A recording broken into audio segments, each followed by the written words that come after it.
From Acapulco, Mexico, this is Anarchast. Hey everybody, welcome to another edition of Anarchast, your home for anarchy on the internet, and I'm here with multi-returning guests. I've had multi-returning guests coming on lately. Joby Weeks seems like I see you here every few months now in Acapulco, or at least every 6 months or so. Joby, if you don't know, he's been on numerous times. He's kind of well known for being a jet setter. He's basically always on a private jet somewhere, and one of the big things he's quite well known for is being one of the early founders of BitClub, which is one of the biggest miners in the world of Bitcoin. And of course, Bitcoin, you're $5,000 of Bitcoin right now. We're going to get into all of that, about all of what happened with the forking, about mining, and all those sort of conspiracy theories around what's going on with Bitcoin Cash and things like that. But good to see you again, man. Thanks, bro, and good to see you again as well. Lucy. So yeah, it's good to be back. Any excuse to get back to Acapulco, right? It's a lovely area, and looking forward to Anarchapulco again. This is what, our third time this year? Or? I don't know if yours is our fourth time. Fourth time. Wow. Yeah. Time flies. Time does fly. Yeah, and of course, you got a beautiful place here. I don't blame you for wanting to come back quite a bit. But I really want to get into you on Bitcoin. But I know this morning you've been doing a bunch of things. I think you were on the Josh Tolley show this morning. Is that right? Well, yeah, we were just having a conversation about last minute things that we decided to do. I was supposed to be on at 10 a.m. this morning, and I didn't wake up till about 10:15, 10:20, and I kind of roll out of bed and I open up my computer, and all of a sudden it's Josh. This is the Genesis Network. There's all these people listening. You're going to be on here in a second, right? And I was like, oh my gosh, I forgot I committed to getting on the show. And right when I press connect, he's talking about Russia and mining, and he's like, who better to have on than a Bitcoin miner, Joby Weeks? And in like 8 seconds from when I got out of bed, I was on the radio. didn't even remember. It was like perfect timing. And you were telling me about how you did it with Ron Paul. Why don't you share that story? Yeah, as many people know, I interviewed Ron Paul a few weeks ago. And yeah, very similar. I actually booked the interview when I was in California, I think for Freedom Fest in Las Vegas. And of course, the time zone's 2 hours behind us there. So I actually put it in my calendar stupidly for 2 hours ahead of when it actually was. So I was actually completely naked, oiled up head to toe, and about to go outside for my daily yoga and meditation and stuff like that. Mm-hmm. And as I'm walking by, completely naked by the computer, I see Skype call from Ron Paul himself, and I've never talked to him in person before. So obviously I didn't put the camera on immediately. And I was like, oh, hi, I thought the interview was like 2 hours later. He's like, no, it was this time. And I was like, okay, give me 1 second. I wipe all the oil off, and I actually did the whole interview without pants. So kind of like embarrassing. The joys of being permanently jet lagged. Yeah, that's yeah. I wish we could get rid of these time zones a little bit. That always screws me up, the time zones. But anyway, so yeah, interview is sort of one of my favorite sort of person I really idolize a lot, completely naked. But it actually went okay, so I was glad for that. But good to see you back. You've been out here with a bunch of Bitcoin sort of people. I've been hanging out with you. I don't know if we can play a bit of the video from this week, but sure. A lot of parties and stuff like that, and a lot of interesting people you've been bringing down. It's really getting some big players involved in Bitcoin. But let me ask you, from your point of view, about the fork. How did that go for you guys? You guys are first of all, tell us a bit how big of a miner BitClub is. I know it's one of the top mining pools in the world, and then and tell us how the fork went for you guys. Well, it's been fun. We started at nothing 2.5-3 years ago, last October 2014. We started with a block box, which is 7.5 petahash, and each one generates around $5,000 a day in Bitcoin. Takes about a megawatt to run. So out of the 150 grand a month, we bring in about 100 grand a month as profit, which we then disperse in a daily dividend paid out to our investors who buy shares in our mining pool. And 1 box turned into 2 boxes, turned into 4 boxes, turned into 8 boxes, turned into 22 boxes. It's growing. It's exciting. We have over 300,000 people now in 90 countries. And just the other day, we were tied for number 1 with the Ant Pool and Bitfury, which we get our equipment from both Bitmain and Bitfury. And so they've been wonderful partners with us, and have done everything that they said they're going to do. And now the next step is figuring out how to bring free energy to the world, because no one consumes electricity more than Bitcoin miners. And so I'm looking at a lot of interesting stuff. These heat to energy machines that take heat from the miners and turn it back into electricity. They call it CHP machines. I'm looking at also crowdfunding magnetic motors and waste to energy reactors and solar farms and new windmill technologies and battery banks. That's hilarious that we're talking about Bitcoin and windmill technologies. Isn't that funny? Like that's how you got your energy like hundreds of years ago. I'll tell you what though, it's really exciting. This guy developed a bladeless windmill that captures it kind of like a trash can. If you held a trash can up in the air, this trash can would capture the wind like a wind receptor rather than a windmill with big blades that knock the birds out of the sky and stuff like this. So it's way more efficient. It requires one gear, no transmission needed, no energy needed to run these windmills. So there's a lot of really cool tech. These new batteries, I mean, we've got these Tesla batteries, but those things are lithium ion. They die in 7 years. They've got this like Valerium redox flow batteries that just wipe an electron off, and these things will go for 25, 30 years, and they're less expensive, and they last 3 times as long, and you can get a megawatt battery. And so we're looking at different strategies now because these chips can only get a small, right now we're at like 16 nanometer chips. It's going to be very difficult to get it lower than that. And so now like the energy is the most important role. So I have this vision of seeing the Bitcoin miners. You got all these libertarians and anarchists that are getting into Bitcoin before everyone else. They're all becoming multimillionaires and billionaires. And so those are the guys that are going to finance this new disruptive technology. We're not going to get it from an oil economy. We're going to have to create it ourselves. And you've actually been really sort of living that already with BitClub because most of your operations are out of Iceland, right? And it's actually running off of the geothermal energy there, right? Yeah, exactly. We just plug it right into a volcano, turning the heat out of the volcano into Bitcoin. Yeah, it's really cool. And we're doing hydroelectric stuff. I was just in Bhutan and Nepal meeting with their ministers of industry. And man, they've got a lot of mountains, a lot of potential reservoirs and hydroelectric dams we could build. And in crazy places like California, they're producing so much electricity that they actually have to pay other states to take the electricity. Only place in the world I've ever discovered where they're actually paying people it's negative rates. They're like take this electricity, we'll pay you to take it. I mean, what's the insanity of government? I mean, the tax structure is completely out of whack. To see stuff like this. But if they're going to pay us to take the power, why not fill a battery bank full of electricity on the negative rates, and then once they start charging again, just turn off the meter and start pulling from the battery instead. So I've got this vision with a couple friends of mine that you've met here to create a kind of like an app that sits on top of the grid. Kind of like how Uber has their app. They don't own any taxis, but they're the biggest taxi company, or Airbnb, biggest hotel company, right? This app would sit on top of the grid and become the biggest power company in the world that produces no power. And the idea is to sit on the grid and use the blockchain to transact and move energy around to settle the transaction. Say I have solar on my house, and you don't have solar in your house, and you're paying 30 cents a kilowatt hour. And if I'm selling solar back to the grid, net metering they call it, I'm selling it back to the grid, the power company's only paying me 2 cents a kilowatt hour, right? So if I go through the app and set up a PPA where I sell my power to the app for, let's say, 10 cents a kilowatt hour, and my neighbor gets the app and decides to buy power at 20 cents a kilowatt hour instead of the power company for 30 cents, so he drops 10 cents, and I raise my value 10 to 10 cents, there's a 10-cent arbitrage spread for the app. So you can just hook buyers and sellers across the grid using the blockchain to settle the transactions and become the largest power company in the world through this exchange, if you will, without actually producing any power, and have the blockchain and Bitcoin settle that all out, and of course run our miners, right? Because that's what we do, is we process all these blockchain transactions and secure the Bitcoin network. You asked about Bitcoin Cash. I'm sorry, I get off on all these tangents and stuff, but it's such an exciting time to be alive. Bitcoin Cash, what happened was Bitcoin split.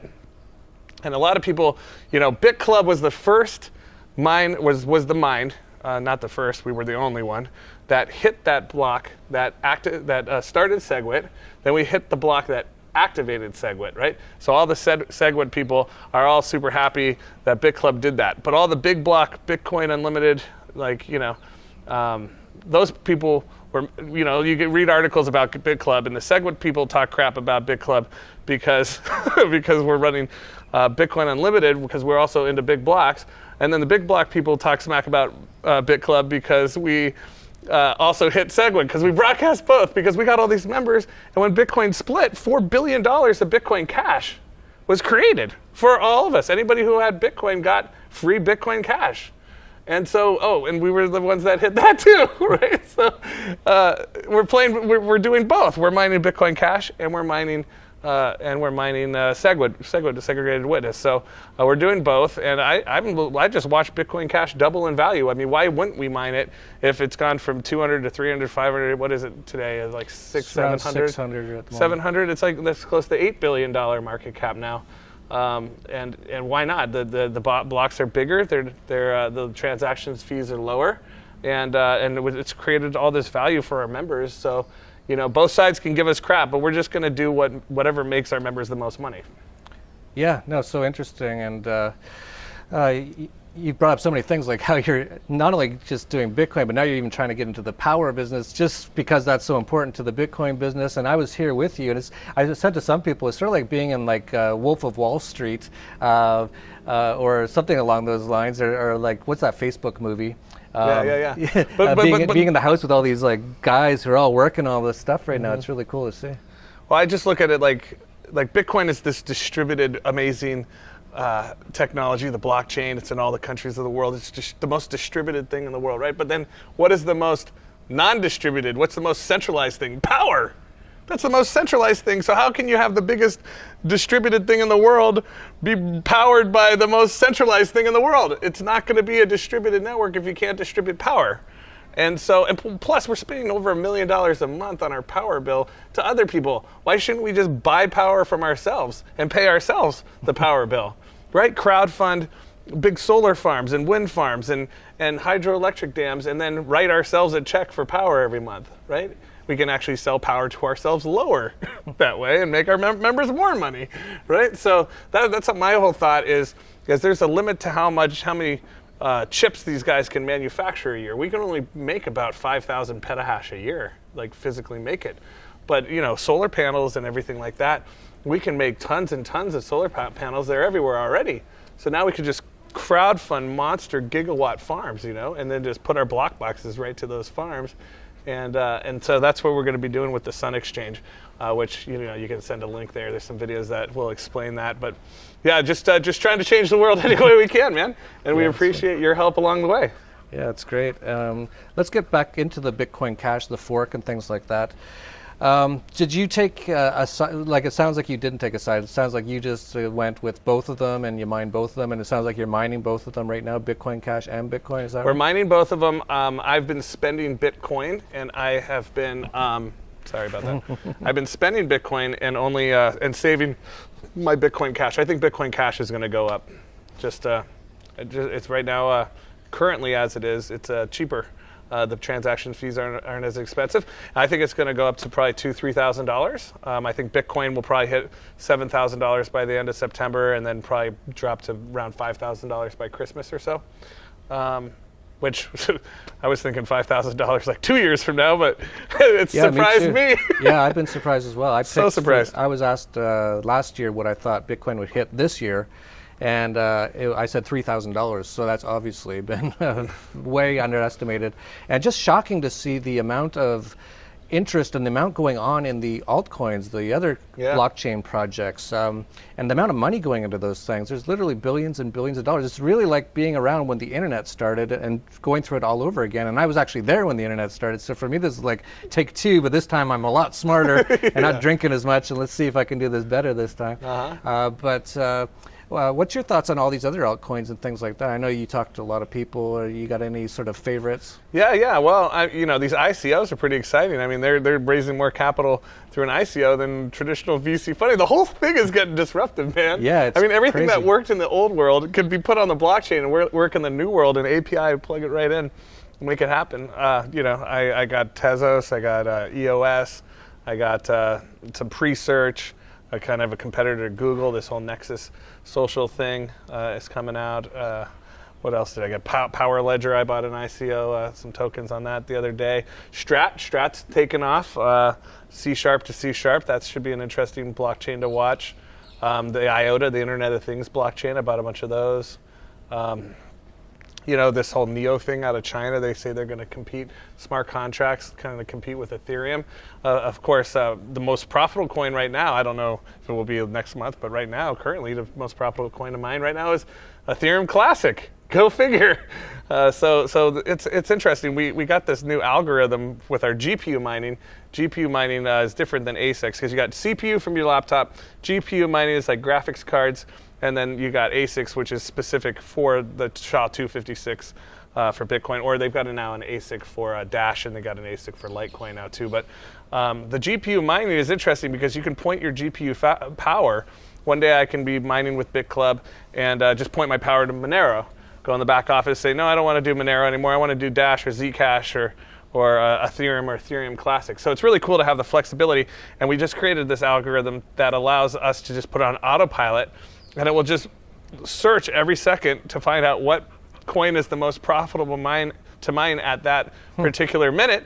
Mine that coin, create it, turn it into Bitcoin. Mine these coins, just sell, turn it into Bitcoin. And that's turning out to be pretty profitable as well. So some computer nerd friends of mine sat there and actually developed a platform to point the GPU power from one coin to the next. So it's really kind of cool what's happening. Oh, very cool. You can't even keep up with it all. Is that something, if people sign up for BitClub and they're mining through BitClub, do they get access to that sort of technology? That's pretty amazing. So for people out there, you can check it out at dollarvigilante.com/BitClub. And we'll put the link down below. You can actually become a miner like Joby is, and you've done incredibly well, of course. But with just trying to do those sort of things on your own would be pretty much impossible. To try to have it so you create your own system where you're mining the best possible coin. You'd have to sit there all day, click, trying to day trade everything. I don't like that. That's stressful. It feels like gambling to me, actually. If I'm going to gamble, I would rather go to Vegas, put it all on red. I mean black. No, it's not good. But at least they give me comp dinners and a free ride on the New York roller coaster or something if I lose. If I lose trying to day trade Bitcoin or something, I don't get any kind of free meals and stuff. So make it a go. If you're going to gamble, just go to Vegas. That's how I feel. So. And I look at it like this, man. It's like we were all brought up with that whole story, the goose that lays the golden egg, right? We all remember that story. Now, Bitcoin is the golden egg.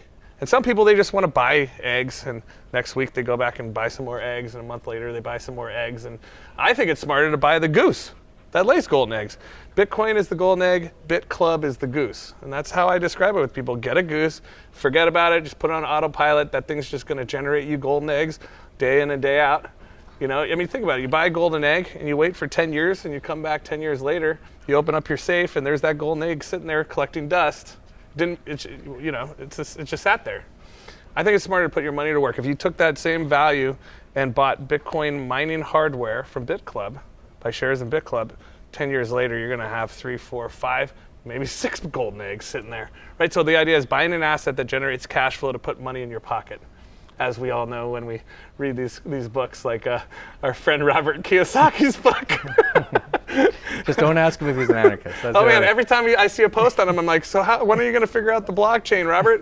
Because I was there at that Red Pill Expo with Jeff in Montana, and Robert kind of went off on me too. Oh, did he? Yeah, well, I was like, the blockchain is what backs Bitcoin. Like, I didn't understand Bitcoin, right? So I can understand guys like Peter Schiff and stuff, because I used to be a gold bug. I used to mint the gold and silver coins. We're the ones that made that Bitcoin coin everybody sees. We made that out of gold and silver. That now they showed on all the advertisements about what Bitcoin is. It's our coin design, right? In fact, I just bought 1,000 more of those in silver and another 1,000 copper ones too. Anyways, I'll send you one. That's funny because just briefly, Hugo Salinas Price, who's the second richest man in Mexico. He's a billionaire. He's a huge silver bug here, and he actually lives just down the road a little bit. And he used to tell me that he hates, who made that coin? I didn't know it was you. Yeah. It's funny. You've done so many things. Like, actually, Joby's sort of responsible for the entire world decriminalizing cannabis at the moment as well. Go back to our past. Well, it started in Breckenridge, but he was one of the people that really started it. Started the fire. Right. And so Hugo was like, "Who made that coin?" He's making them. Because to him, like, he's kind of older and he doesn't understand. He's like, people think Bitcoin is actually gold and silver. I'm like, no, they don't. You just need a picture or something to show them what so you could put something on the front page of a newspaper. But he's really angry that you made that claim. But anyway, you can carry on. Well, if he wants one, how about this? I'm going to give you one. I'll bring some of them down, and you can hand it to him and be like, here you go. I don't know it's what actually made out of silver. He loves silver, but with Bitcoin for now. Oh, that's great. He's so anti-Bitcoin. But I was too, because I was in gold and silver, and because my friend that told me about Bitcoin did not explain what made Bitcoin valuable, didn't explain what backs Bitcoin, the blockchain. And why is silver and gold valuable? It's because it's a representation of work that was done. It's hard to make silver, it's hard to make gold. You got to go through the mountains, pick shovels, and you got to refine this. You got to get furnaces and crucibles, and you got to stamp out blanks, and then you got to get your dyes, and you got to you got to press it into a nice shiny coin and polish it. I mean, it takes work to create silver and gold. And so you don't have to trust anybody with a piece of paper, an IOU. I'm going to mow your lawn. Here, take the IOU. And then it skipped town. Now you got this IOU of, you're going to mow my lawn, but the guy left and he never mowed my lawn. He just gave me this piece of paper, right? That's why gold and silver has always been money, because it's work that's been done. Well, what is Bitcoin? It's digital gold. Why? Because it takes work. It takes work to make Bitcoin. It takes a ton of electricity to make Bitcoin. You know right? that? You process. So that's why it has value. It costs about $800 to make a Bitcoin. That's what it costs to make a Bitcoin, and electricity and hashing away and the data centers and the insurance and all this. That's what it takes to make a Bitcoin. That's why it has value. That's why it's not just digits on a computer that's not backed by anything. Plus the blockchain, the ability to now transfer an asset digitally through the cloud across the internet. I mean, it's not just Bitcoin. We can take anything of value and digitize it and tokenize it and put it on the blockchain and move it instantly. I mean, if we make a profit every time we do a transaction, but we can only do one transaction a month, you're not going to make as much money as someone that can make one transaction a week. And someone that can make one transaction a day is going to make way more money. Well, with Bitcoin, we can make transactions every second, man. So, the velocity of money is speeding up, and we can do it globally. There's no borders with Bitcoin. It's like your borderless bank, right? Yeah, absolutely. And you brought up Peter Schiff. I was going to say Peter Schill. Peter Schiff. He's actually going to be at the conference that I think you're going to go to. I'm speaking at it. It's called the Nexus Conference. Aspen, Colorado. Yeah, that's like your hometown, Aspen, there. So that's in September 20th to 23rd, I think. 27th? Yeah, something like that. 21st to 27th. All the links down below if you want to go to it. There's a ton of great people going to it. A lot of anarchists. They really seem to have picked up a lot of the people that I kind of like at the conference. So check it out at dollarvigilante.com/nexus. We'll have links to that down below. Peter Schiff's going to be there, which is Ron Paul's going to be there, too. Yeah, Ron Paul's going to be there. Judge Napolitano. So many past Adam anarchists. Kokesh, Ernest Hancock, Roger Ver. Yeah, all of our buddies. Yeah, it's like an anarchist. Jordan Page and Tatiana are going to be playing. It's kind of a reunion. And as I mentioned, Peter Schiff's going to be there, which is interesting because it is kind of a blockchain conference. I don't know what happened there, but we're going to corner him, man. We're going to corner him everywhere he goes. He's going to do a Robert Kiyosaki. Well, I'm just going to go over and hand him some Bitcoin. I mean, that's what I find is the best thing is when you're talking with people, they've all heard about Bitcoin, but when you say, hey, has anyone taken the time to give you some Bitcoin? They say, well, no. Well, would you like some? Right? And then they're like, well, yes. So their defenses go down because what are you doing? You're just offering to give them free money, right? And then you show them how easy it is, and they're like, wow, that was so easy. It was so over my head before. I'm like, I know. This is so easy, right? And you walk them through, this is a wallet. This is an exchange. This is how mining works, And you hold their hand a little bit, and boom, boom, boom. I mean, we did this with Floyd Mayweather the other day. Yeah, I should mention that. You may have noticed Floyd Mayweather, the boxer, that was from that big fight just a couple of weeks ago, has been all over Twitter and Instagram talking about ICOs and investing in Ethereum. Crypto, yeah. That's all because of Joby. Like he's everywhere doing all this stuff. So what happened with that? Oh, it's funny. We went in to buy his penthouse in the Palms, and he wasn't able to sell it because of his tax issues. It had a lien on it. So he was like, after the fight, I'll pay off my taxes, and then you could buy my property. And we're like, well, can we pay you in Bitcoin? And he's like, what's Bitcoin? And we're like, I thought you were the money team, man. It's the best money in the world, man. #1 investment in human history. Last 6 years in a row, dude. He's like, huh? And I'm like, Bitcoin is the best money. And so like 15 minutes later, I'm like, Mike Tyson takes Bitcoin. He's like, Mike Tyson takes Bitcoin? I'm like, yeah. What's up with you, man? Money team, you got Tyson Mike has Tyson. Bitcoin ATMs. We got Mike Tyson doing Bitcoin ATMs, man. Where you at? He's like, fuck Mike Tyson. Right? So like he like went, it was funny, dude. So now, like 2 days later, he's like, Bitcoin blockchain, you know. I was like, you know, and I'm sure that Ripple. See, you never know where your ripple's gonna go. You throw a rock in the pond, and that ripple can go all the way to the edge of the pond. You just don't know. You just gotta have faith that you're gonna throw it out there. You're gonna cast the seeds, and who knows where the crops are gonna go. All we're commanded to do is to sow those seeds, and then maybe we'll reap a harvest later on. And you never know. It's interesting to watch how the universe works. You know, you get on the right electromagnetic vibrational frequencies, you start attracting these types of things into your life, and you just sow seeds, and give away Bitcoin, give away Bitcoin, and you never know who's going to pop back up and say, wow, and then their friend's friend is this billionaire that changes the world or signs up some government that becomes like Estonia. Estonia is going to be the first actual state that's doing its own ICO. You could be an e-citizen of Estonia and do an ICO. I mean, how cool is this? I'm going to the crypto castle in Estonia. Some Bitcoin billionaire friends of mine have bought a full-on castle. In Europe, you can just go buy castles still. So, and now it's like the Bitcoin castle. We're doing Bitcoin islands. In fact, we just got done with another blockchain summit down at Richard Branson's island, which another good ICO that I've invested in, my buddy Vinny from Civic. Down at Necker Island was talking about how we can now secure people's identities with the blockchain. There's election software that's being tied in, so you can have an unhackable election that's transparent. I mean, shit, that's going to change the world right there, you know? So, yeah, it's an exciting time, man. Yeah, it totally is. So, you know, a lot of people watching this podcast for the last, 6 years I've been doing this now, and we've been talking a lot about a lot of this stuff, so hopefully a lot of people have been paying attention. If you haven't been paying attention, make sure to hit subscribe down below. We talk about a lot of world-changing stuff here on this podcast, and Joby's one of the guys who's been doing a lot of them. You were even involved with Ron Paul in some regard in the early days, weren't you? Well, that's how I met John, who's putting on the Nexus event. We made the Ron Paul silver coin, the medallion, and then sold tons of those and used the money to turn it into the Ron Paul limo, which I rented the world's longest stretch limo and wrapped it in an American flag, put freedom and liberty and sound money, private property. We drove that limo to like 30 states, all the debates and stuff like this, and did the Ron Paul blimp and all these types of Ron Paul activities. And so yeah, I met John at one of the Ron Paul rallies. You know, we made a bunch of various coins for him. So I was showing him the coin. We were kind of reminiscing about that actually. The good old days, you know, the early revolution days before Bitcoin, really. I mean, 2008 was before Bitcoin. Was before Bitcoin. 2009. Pre-Bitcoin. It's BC. Yeah. BC before Bitcoin. BBC. After Bitcoin. Yeah. ABC.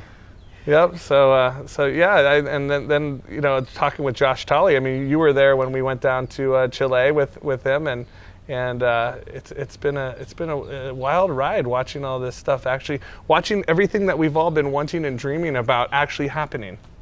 Yeah, it totally is. I've been mentioning that a few times in the last few months. I'm kind of living my dream here. Like you know, like when I first started a lot of this stuff, everyone I started Dollar Vigilante, which is now pretty much the largest financial newsletter in the world. And it's just a anarcho-capitalist Austrian economics newsletter, and that's spreading like wildfire. And we talk about Bitcoin, of course. A lot of people making lots of money. Then I have, of course, Anarchast, the top anarchist podcast in the world. Then Anarchapulco right here in Acapulco, Mexico. One of the greatest conferences ever. Yeah, and then I make a lot of my money on Steemit, which is blockchain-based. And I mentioned to you, I was probably going to be buying a place here with Steem. That's that great. I made off Steemit. Wow. So just kind of living the dream. I did my first Steem the other day. I did a Steem. I watch you post all these things, and I can't believe people are making so much money on this.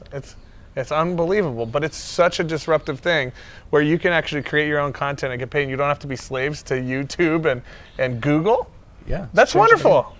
You know, it's a great thing. So I made $6 on my first Steem. You guys should all subscribe to my Steem thing. I've only blogged once so far, but I promise I'll start blogging more if you guys ask me some questions about whatever, and I'll blog about it. Well, let's ask you some questions while I got you, because I'm sure a lot of people are really interested in how they can get into Bitcoin mining. So why don't you give the basics on what's involved? So you mentioned, and I totally agree with you, that what should you do? Should you just hold on to Bitcoin for the next 5 or 10 years, which is a pretty good idea, or should you get into Bitcoin mining and make even more Bitcoin with your Bitcoin? So if people want to get involved in the mining, they want to get involved with BitClub, and you can do that at dollarvigilante.com/BitClub. What's sort of the steps and what's involved in all that? Cool. So step one, get yourself a wallet. You got to have a wallet so we can pay you your Bitcoin. Number two, you got to get yourself some Bitcoin, because we only accept Bitcoin in, we only pay Bitcoin out. We don't deal with any currency exchanges. We're not selling Bitcoin. We're not trying to KYC, AML, or any of the government forms, 1099 you. We want nothing to do with any of that stuff, because we're in all the countries of the world. So we don't want to deal with this country has this rule, that country has that rule, this country has these rules and stuff. We don't want to do any of that. So it's Bitcoin in, Bitcoin out. Go find your Bitcoin however you want to find it. Local Bitcoins is a good one. Coinbase, Gemini, Kraken, Polonix, Bittrex, Bitfinex. I mean, there's a million different exchanges. Go to howtobuybitcoins.info. Get some Bitcoin. Step two, go to your website, click join, and it's $99 to join the club. That's just a one-time fee, and what you get for that is you get a nice website that's translated into 20 different languages and videos and all these types of things that can train you on what cryptocurrency is, what the blockchain is, what is Bitcoin, and how to actually make money. It's like having your own business, having your own website with your name on it and everything. It's tied to you. So if you decide you want to share your link with your friends on Facebook or whatever, kind of like how Uber does, you get a little link that says invite your friends to Uber. You invite your friend to Uber, he gets a free ride on Uber, and you do too for sending them the invite. I've been driving around on Uber for 2-3 years now. For free. I don't know why people pay for things that they can get for free just by referring some of their friends. So same with BitClub. When you send out your link, if your friends click it and decide they want to start mining, you can make some money there. A lot of people are broke and they don't have money to invest into buying Bitcoin, right? So they're missing Bitcoin, and it's driving them crazy because they're trading time for money, working these jobs, and they're just doing paycheck to paycheck, right? Just barely getting by. They don't have enough money to actually buy Bitcoin, right? Or even buy mining shares for Bitcoin. So we've created a way for them to earn Bitcoin because I don't want the little people to miss this thing. 99% of the people that have Bitcoin out there had to sell something for Bitcoin or buy it. Only 1% of the people that get Bitcoin get it from its source, get it from mining Bitcoin. And this is important. And traditionally, it's only been the really rich people that could afford it. You can't. These machines are $1 million. Who out there has $1 million to drop on a mining machine? No one. So that's why we buy the machines and parcel it out in $500 shares, because most everybody can afford that. And if you can't, get 5 of your friends, you throw in $100 and your other 4 friends throw in $100 and split up the cash flow that share generates, you know? When you're buying a share in BitClub, you're not buying a stock or a security. You're actually buying physical Bitcoin mining hardware. You own this hardware. You can take delivery of this hardware anytime. Instead of you trying to mine yourself, we ship it to our data center in Iceland. We plug it in with all the other equipment we've got there to create this supercomputer, if you will. And then that hashes away, generating us money. And then whatever Bitcoin that it generates is dispersed in the daily dividend paid out to all of our investors who have shares in the mining pool. So that's how BitClub works. You can help us crowdfund it. We can take it to the world. We can do business anywhere in the world. I mean, every day, we pump Bitcoin. Imagine a heart going poof, and instead it's Bitcoin going to 300,000 people around the world in 90 countries now. I don't know of any other company out there that's paying people in 90 countries like this. It's amazing to watch, and it's only going to get bigger and bigger as friends tell their friends who tell their friends. The strength in numbers. I like it so much because I was talking to these guys earlier today. They're like, well, we got $1 million, we want to buy one. And I'm like, I look at the guy and I'm like, I would rather have 1,000 people with $1,000. That equals $1 million, right? 1,000 times 1,000 is $1 million. Than one guy with $1 million. Why? It's the same million, but when you have 1,000 people throwing 1,000, now you got 1,000 voices, 1,000. You're building an army, right? And that's what we need if we really want to have change. Is to have friends and loved ones sharing with their friends and loved ones, telling their friends and loved ones, right? And so I would much rather have 1,000 people throwing $1,000 than one guy talking about it who threw in $1 million. You know. So is $500 the minimum? Yep, minimum one share is $500. We still have some founder shares available, which are $3,500. Founder spots also get you CoinPay shares, which we're about to roll out this merchant acquisition program, which we've been working on for a while. We actually had to create a company and get the money services license and stuff, because the merchants out there that want to accept Bitcoin, not all of them want to hold Bitcoin because of the volatility. So they'll accept Bitcoin like they accept MasterCard and Visa and American Express, but then they want to instantly convert it into cash, into the currency of their choice, and drop that cash to batch it, just like how they batch all their other credit cards, into the currency of their choice right into their bank account. So with CoinPay, what we're going to do is we're going to charge all those merchants around the world a 1% transaction fee. See, Visa charges 3%, et cetera. American Express charges 4 or 5%, right? So we're going to charge 1%. There's no chargebacks. So our members will be able to go out and canvass their neighborhoods and build little sales teams to go get the grocery stores and the gas stations and the hotels and just the local businesses in their area, no matter what country they're in, right? We charge that 1% transaction fee that gets pooled, and then every day is dispersed in a daily dividend to the CoinPay shareholders. So as a founder in BitClub mining Bitcoin or Ethereum or Dash or Zcash, you can be a GPU founder or you can be a Bitcoin founder. The GPU one is $5,000. The Bitcoin one is $3,500. You also get free CoinPay shares, and with those CoinPay shares, you'll then be able to override all the transactions that take place within our CoinPay network. And that eventually will be valuable because, well, not only on the daily dividends and all the transaction fees that we get from all the merchants around the world, but that's going to be the company we spin off and take public, or get acquired. I'm not exactly certain how we're going to exit, but that's the exit strategy in this play. And if you look at all the billionaires out there, they became billionaires by taking their companies public, right? They had stock, and then they went public, And so we want to help all of our members do the same thing. So we've given away, or the plan is to give away 2,000 CoinPay shares for every founder spot. At the moment, that's what we're giving away right now. We want to give away more than half the company. So about 400 million shares, I think it is, that we're going to give away. So all of our friends are going to get so rich. It's going to be so exciting.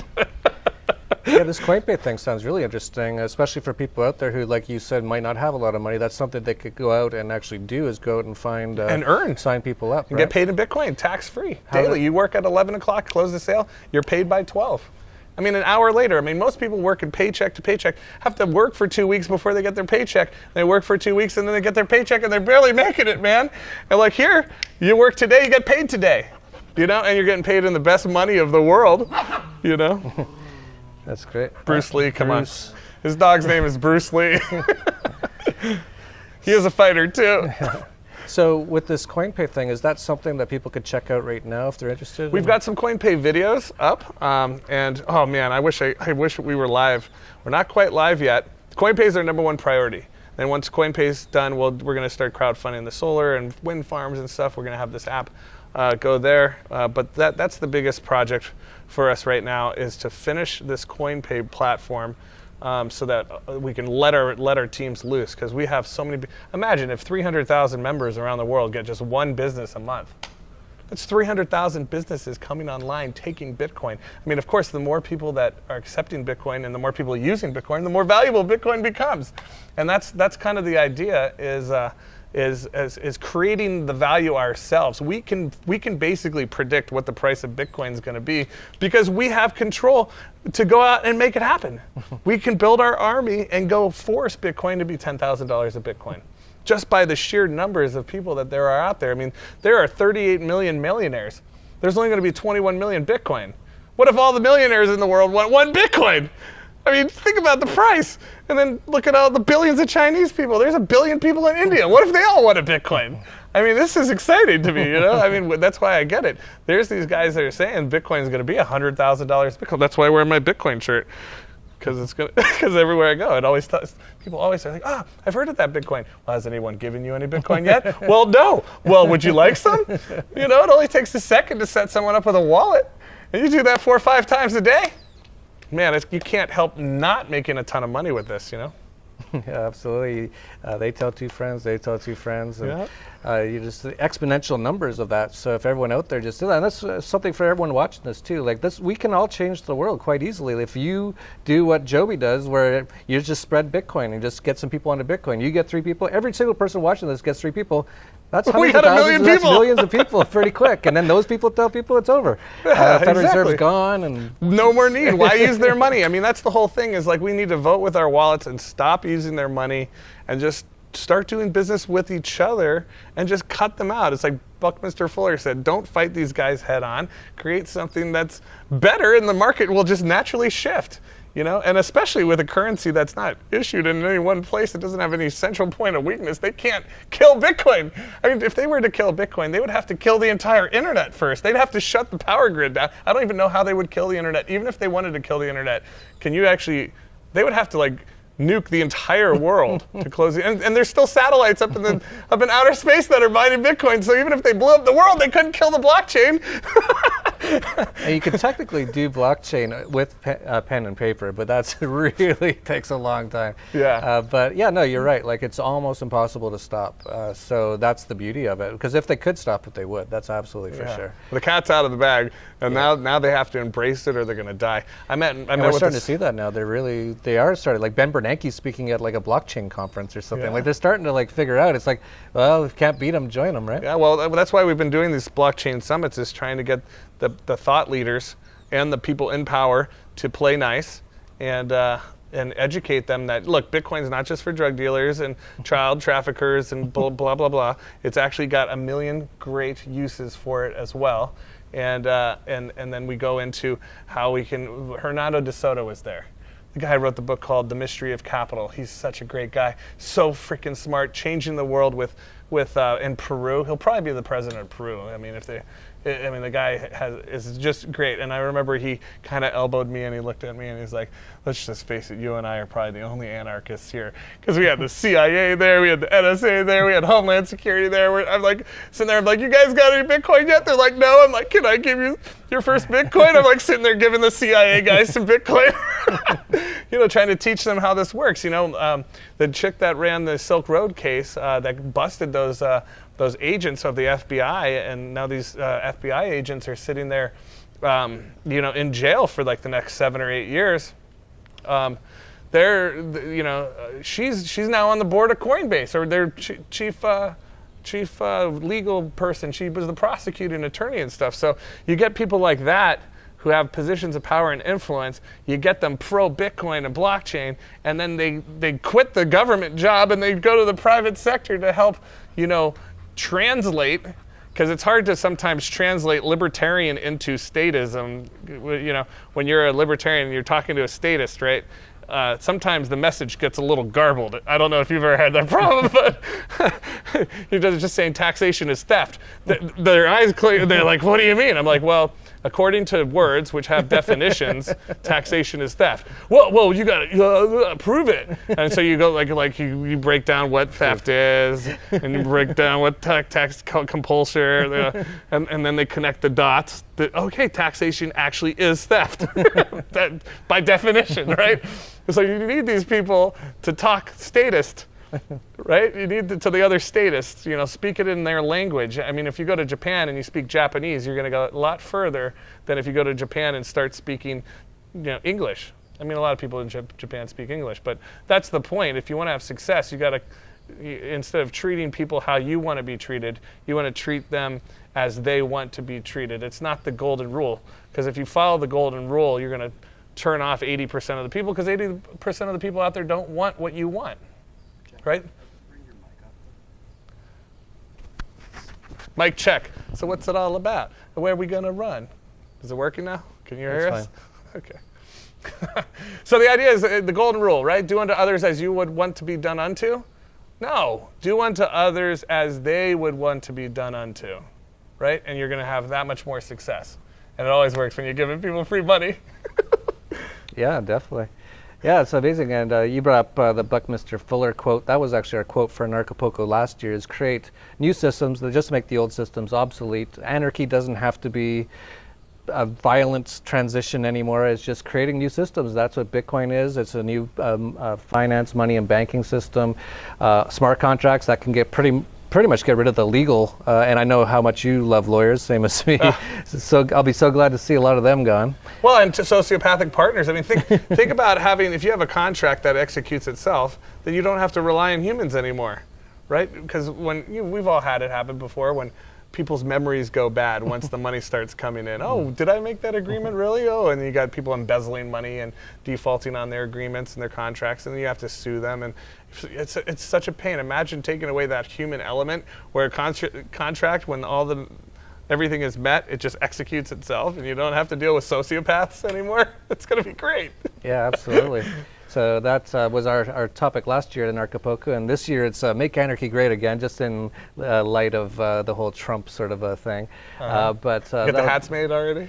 Yeah, we're going to be making some red Make Anarchy Great Again hats. Cool. Well, BitClub will sponsor that. You can put a little BitClub logo on the back and put Make Anarchy Great Again on the front. All right. Just don't wear it around Antifa people. You'll get killed. But because they can't read. They can't. Remember the girl that's wearing Make Bitcoin Great Again? And they came up and pepper sprayed her. And she's like, it says Bitcoin, you bastards. Yeah, I met her, actually. She works at... MaidSafe, right? Or? No, Blockstream. Yeah. Anyway, so yes, Antifa can't read. Speaking about Blockstream, they've got an interesting thing going on with this whole Lightning Network that sits on top of the segregated witness blockchain, because Bitcoin's split to Bitcoin Cash and SegWit. Well, Lightning is sitting on top of there, and supposedly, if they can pull it off, it will allow us to do 10,000 transactions a second. Which right now Bitcoin can only handle, the 1 megabyte blocks at least, can only handle about 7 transactions a second. So if you have more than that, these blocks start getting filled up, and all the transactions have to sit on the side waiting for the next block to fill up, right? Which is why the miner fees go, because it's a free market. Those who pay the higher miner fees jump the line and get their transaction confirmed first. Well, with Blockstream's Lightning Network, now 10,000 transactions a second can happen, and then they drop all the transactions in the block, and then 10,000 transactions a second drop. And so, supposedly we'll be able to compete with Visa and MasterCard and really make it truly a global payment gateway. That'll be interesting. It'll be interesting to see what happens with Bitcoin Cash. You brought up what you think is going to happen. That'd be very interesting if that happens. It's interesting times ahead. So for people out there, if you haven't been paying attention since 2011, when we were talking about Bitcoin here at $3, it's still not too late. This is still, what would you say about that, about it being too late? Well, I always tell people 2009 was the best time to get involved, and the second best time to get involved is right now. Procrastinate later. Take action, and that's what it is. It's knowledge is not power. It's in the application of knowledge that brings power. So belie the knowledge. You heard this? Take action. There's nothing to hold you back. We'll give you some free Bitcoin, and then tell your friends about it, next time you're at the barbecue or whatever. Yeah, absolutely. So I'll be seeing you probably at the Nexus conference, which is September 20th to 23rd, I believe, dollarvigilante.com/Nexus. And I'll actually be performing for the first time Bitcoin All the Way Up. I know you're a big fan of the track. I was in that music video with you, actually. That's right. At the End the Fed event in Philadelphia on September 9th, I believe. I'll have a link to that down below.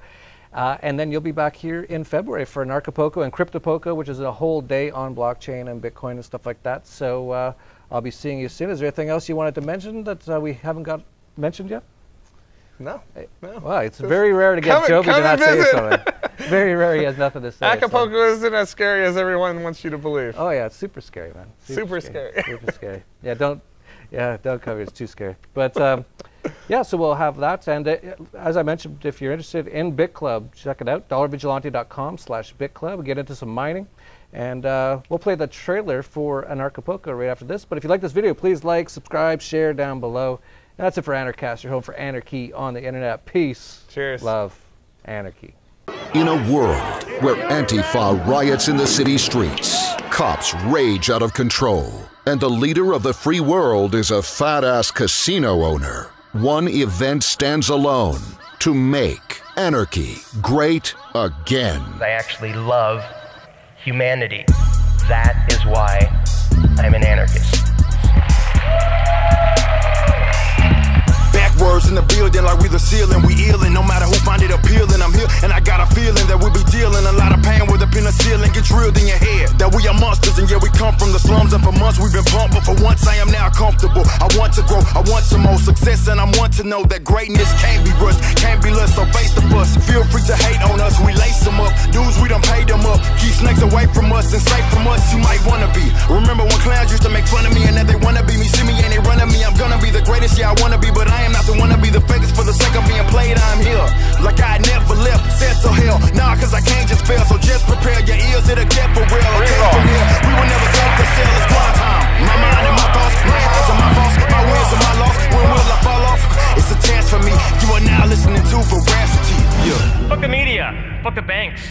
drone strikes, fuck tanks, fuck hunger, fuck war, fuck ignoring of the poor, fuck the left, fuck the right, fuck the government. Thank you, thank you, thank you, thank you.